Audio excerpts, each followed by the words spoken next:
একমাত্র অবতার। পরশুরামের যে গল্পটা আমরা জানি সেটা কিন্তু বেশ জটিল।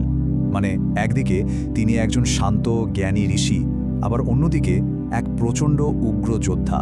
এই যে দুটো সত্তা, এটাই তার চরিত্রের মূল বিরোধাভাস বা প্যারাডক্স। চলুন গল্পের শুরুটা করা যাক একেবারে কৈলাস পর্বতের প্রবেশদ্বার থেকে। ভাবুন একবার, স্বয়ং মহাদেবের বাড়িতেই এক ভয়ঙ্কর যুদ্ধ শুরু হয়ে গেছে। এক উগ্র ঋষি আর তার সামনে স্বয়ং ভগবান গণেশ। এতেই তো মনে প্রশ্ন জাগে, তাই না? কে এই যোদ্ধা ঋষি, যিনি কিনা সংরক্ষণের দেবতা, মানে লর্ড বিষ্ণুর অবতার, কিন্তু তার হাতে কিনা ধ্বংসের কুঠার? কিভাবে এটা সম্ভব? এই অদ্ভুত বিরোধাভাসের রহস্য বুঝতে হলে আমাদের ফিরে যেতে হবে একেবারে তার জন্মের গল্পে। চলুন সেটাই জানা যাক। ব্যাপারটা শুরু হয়েছিল একটা পবিত্র যজ্ঞ দিয়ে, কিন্তু সেখানেই একটা মারাত্মক ভুল হয়ে যায়। পরশুরামের দাদি সত্যবতী চেয়েছিলেন তার যেন এক জ্ঞানী ব্রাহ্মণ পুত্র হয়, কিন্তু ভুল করে তিনি সেই পায়েসটা খেয়ে ফেলেন যেটা আসলে তৈরি করা হয়েছিল এক উগ্র ক্ষত্রিয় যোদ্ধার জন্মের জন্য। ভাবা যায়, এর ফলে একটা শান্ত ব্রাহ্মণ বংশের রক্তে মিশে গেল এক দুর্ধর্ষ যোদ্ধার সত্তা। আর এর ফল হলো পরশুরাম জন্ম নিলেন এক দ্বৈত সত্তা নিয়ে। তার মনটা ছিল একজন ঋষির মতো জ্ঞানী, ক্ষমাশীল, কিন্তু তার আত্মাটা ছিল এক যোদ্ধার, ক্রোধ, শক্তি আর সাহসে ভরপুর। তার জীবনের সব কাজের পেছনে কিন্তু এই দ্বৈত সত্তাই ছিল মূল চালিকা শক্তি। তার ভেতরের এই যে দ্বন্দ্ব, এটা খুব শীঘ্রই দুটো ভয়ঙ্কর ঘটনার মধ্যে দিয়ে এক কঠিন পরীক্ষার মুখে পড়তে চলেছিল। ঘটনাটা হলো পরশুরামের বাবা ঋষি যমদগ্নি তার স্ত্রী রেণুকার ওপর প্রচণ্ড রেগে যান। কারণ রেণুকার এক মুহূর্তের জন্য মনোযোগ অন্যদিকে চলে গিয়েছিল, আর ঋষি যমদগ্নি এটাকে তার তপস্বী জীবনের ব্রতভঙ্গ হিসেবেই দেখেছিলেন। আর সেই ক্রোধের বশেই যমদগ্নি তার ছেলেদেরকে আদেশ দেন তাদের নিজের মাকে হত্যা করার জন্য। প্রথম 4 ছেলে যখন এই ভয়ঙ্কর আদেশটা মানতে পারল না, তখন তিনি তাদের পাথর বানিয়ে দেন। কিন্তু পরশুরাম বুঝতে পেরেছিলেন যে বাবার ক্রোধ শান্ত করাটা কতটা জরুরি, তাই তিনি কোনো দ্বিধা না করে সেই অকল্পনীয় আদেশটা পালন করেন।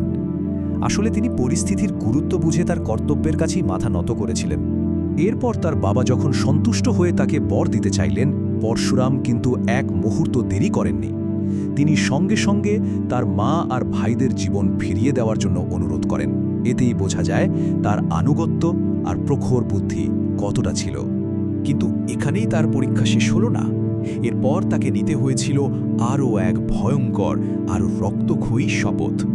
এর কিছুদিন পর অহংকারী রাজা সহস্রবাহুর ছেলেরা পরশুরামের বাবা ঋষি যমদগ্নিকে তার নিজের আশ্রমেই নির্মমভাবে হত্যা করে।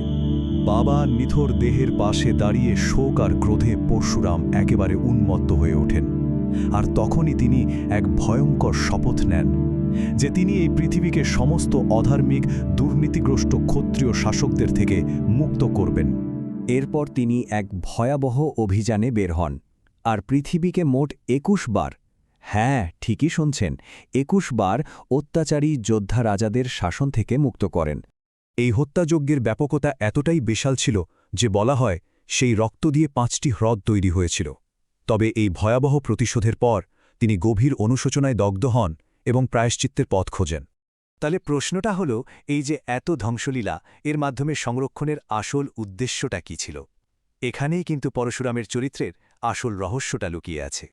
তার কাজ শেষ হওয়ার পর পরশুরাম কিন্তু স্বর্গলোকে ফিরে যাননি। তিনি হয়ে ওঠেন একজন চিরঞ্জীবী, মানে অমর। এর মানে হল পৃথিবীতে তার কাজ তখনও শেষ হয়নি। তার উদ্দেশ্য আসলে এক যুগ থেকে আরেক যুগে বিস্তৃত। তিনি ধীরে ধীরে একজন ধ্বংসকারীর ভূমিকা থেকে এক কিংবদন্তি শিক্ষকের ভূমিকায় রূপান্তরিত হন। আর তার যুদ্ধবিদ্যার সেই দিব্য জ্ঞান তিনি পারিচার্য করেন মহাভারতের শ্রেষ্ঠ বীরদের, ভীষ্ম, দ্রোণাচার্য, এমনকি কর্ণের মতো যোদ্ধাদের কাছেও। তার গল্পটা আসলে যুগ যুগান্তরের। অতীতে তিনি পৃথিবীতে ধর্ম আর শৃঙ্খলা ফিরিয়ে এনেছিলেন। বর্তমানে তিনি মহেন্দ্রগিরি পর্বতে ধ্যানে মগ্ন আছেন, সঠিক সময়ের অপেক্ষায়। আর ভবিষ্যতে তিনি আবির্ভূত হবেন বিষ্ণুর শেষ অবতার কল্কিকে প্রশিক্ষণ দেওয়ার জন্য। পরশুরামের এই গোটা কাহিনীটা আমাদের এক খুব কঠিন প্রশ্নের সামনে দাঁড় করিয়ে দেয়। কখন ধ্বংসই হয়ে ওঠে সংরক্ষণের একমাত্র উপায়? তার রেখে যাওয়া এই প্রশ্নটা আজও ততটাই জটিল আর প্রাসঙ্গিক যতটা প্রাচীনকালে ছিল।